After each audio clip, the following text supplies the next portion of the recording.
Հարգելի գործընկերներ, երբ ընդդիմությունը խոսում է աշխատանքի և բարեկեցության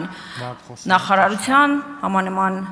հանձնաժողովի մասին, իմ մոտ հարց է ծագում, թե ինչու դահլիճում չեք, երբ որ հանձնաժողովի գործառույթներն էր քննարկում, այնքան մեծ էր ցանկությունը ձեր հարցերի պատասխանելու չեք պատկերացնում։ Մեր հարգելի տիկին Հովսեփյանը, եթե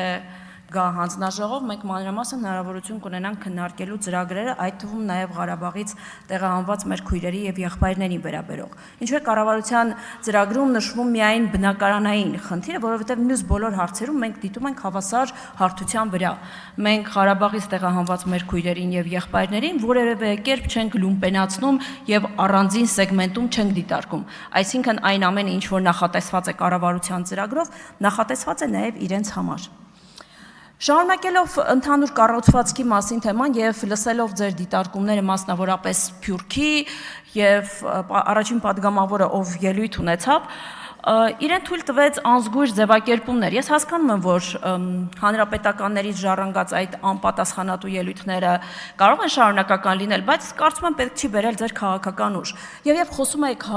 Հայաստան համահայկական հիմնադրամի մասին, հետաքրքրվեք, թե նախորդ գումարման ազգային ժողովում քննիչ հանձնաժողովը այդ թեմայով ստեղծված, իդեմ ընդդիմության կողմից, ինչին հանգեց, ինչ եղավ, գնացեք եւ հետաքրքրվեք։ Իդեպ նաեւ մեկ հանգամանք եւս, Հայաստան համահայկական հիմնադրամի հոգաբարձուների խորհուրդը շատ մանրամասնորեն լսել է զեկույցը, թե ինչպես են ծախսվել գումարները։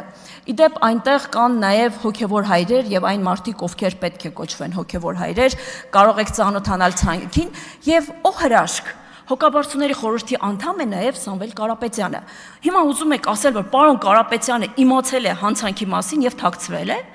Պարոն Վարդևանյանը ձեզ կբացատրի դա ինչ քրեա իրավական հետևանք կարող է ունենալ։